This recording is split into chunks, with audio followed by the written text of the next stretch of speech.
Hi, I'm Rachel, and this is my Friday reads for May 24th, 2019. Well, to start off with, I finished Red Clocks by Leni Zumas. I read this in honor of the BookTube Prize.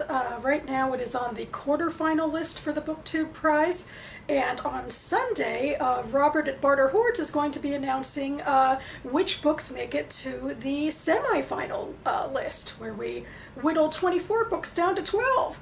And I have no idea whether or not Red Clocks is going to make it. But I'm thinking sometime after the video I'm going to make my own video where I review this book and also two of the other books that were in its octafinal group way back when. Neither of those two made it past the octafinals. Way back in the beginning of the year, I just picked 12 books that I'd either already read or was interested in reading out of the 48 that were chosen in the... And I'm making my own short list. But I've really been enjoying everybody else's videos, so I hope that other people will be making them on Sunday too, with the announcement.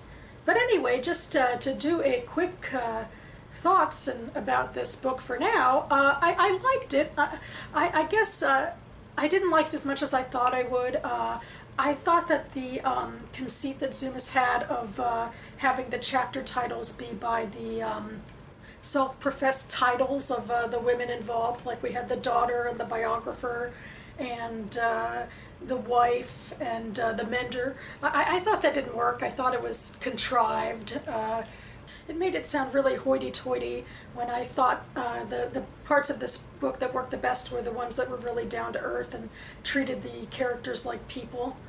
I also didn't like how she interdispersed random quotes about the explorer who the biographer was writing about. I didn't think that that really worked. I mean, that person wasn't of interest to us. The only thing that was really interesting about her is how she would have informed the biographer's character.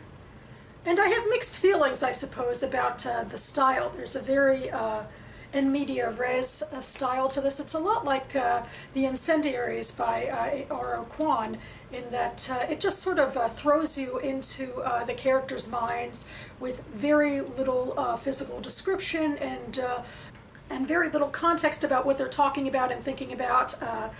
You know, they don't introduce you in any narrative way to the aspects of their lives. You just basically hear their internal thoughts as they would be expressing them within their lives. And I kind of appreciate and respect that there's not going to be a lot of hand-holding or any of the huge dangers of exposition, but at the same time it's not as immersive.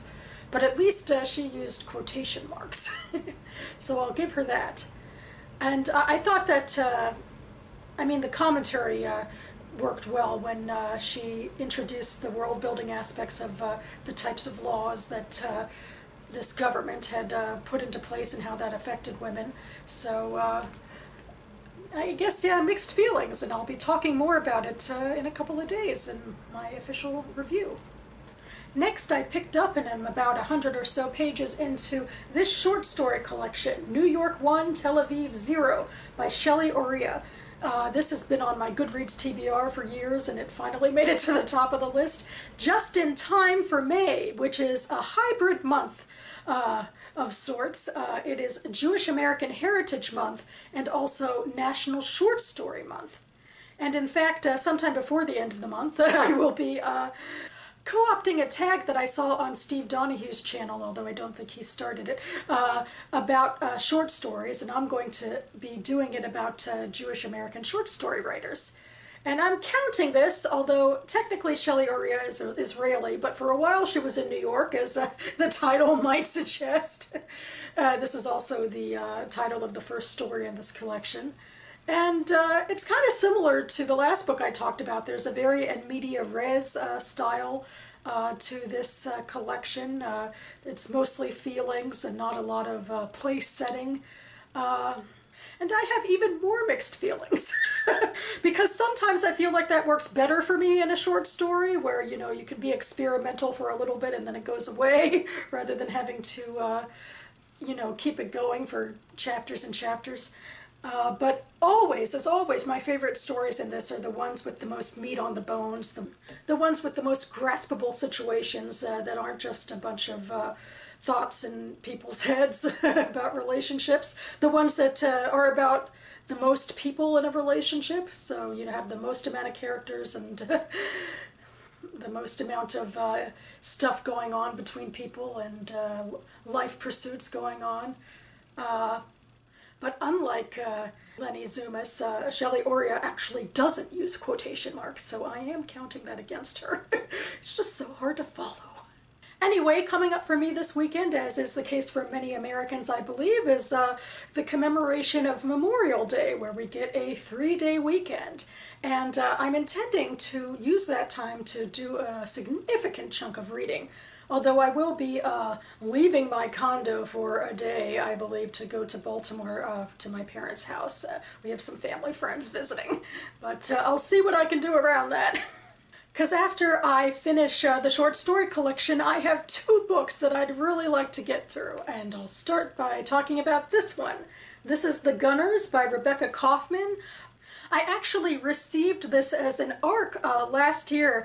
Technically I didn't receive it, but when I went to a local bookstore, Solid State Books, in honor of last year's Indie Bookstore Day, as a thank you prize, they were giving out wrapped ARCs that, had those little descriptors on it, so I chose the descriptors that spoke to me the most, and then I unwrapped this book on camera. And if I remember correctly, this is about a childhood group of friends, and we catch up with them again in adulthood to hash over their issues after one of their own dies. So it does certainly sound right up my dramatic alley, and I finally want to get this off my list.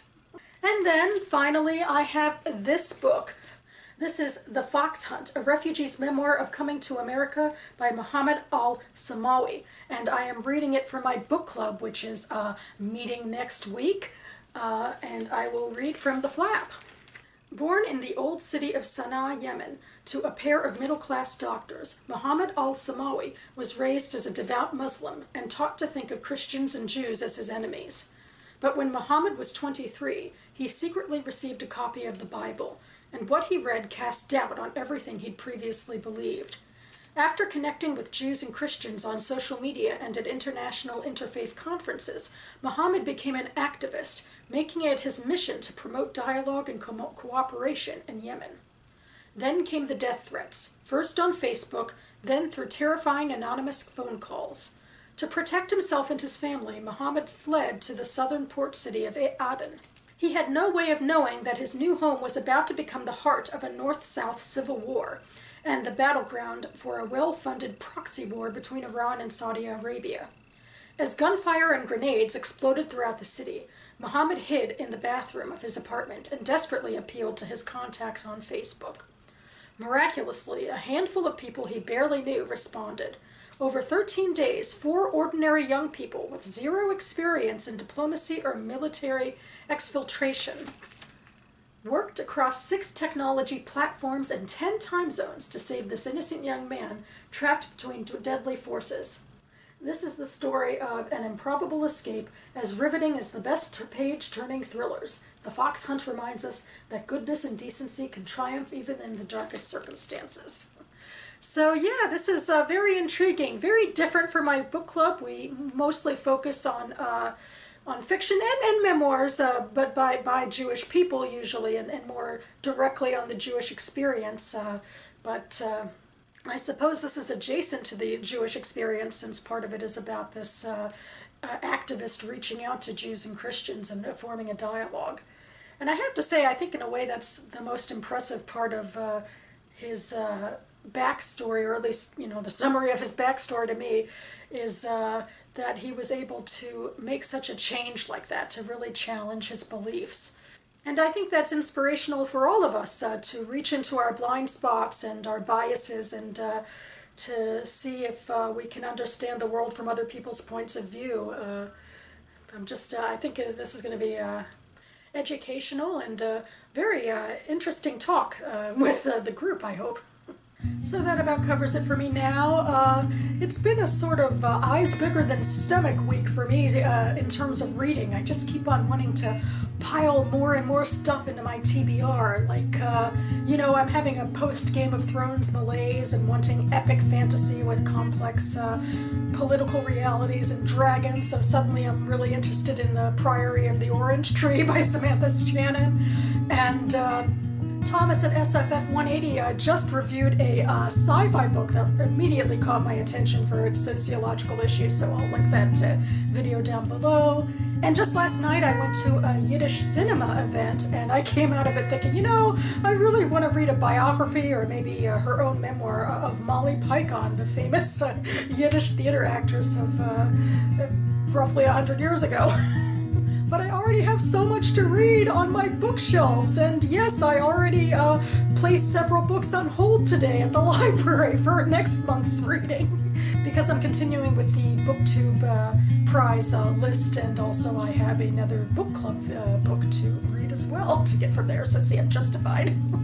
So maybe there is a downside to this wealth of riches, because there's just no way to get to it all, or at least I can kind of understand why Sean the Book Maniac is so into DNFing books, because, there's so much more waiting in the wings. But for now, I guess I'm going to try to take a deep breath and be thankful for what's in front of me, including some extra weekend time for reading it all. So thanks so much for watching, everyone, and I'll see you next time.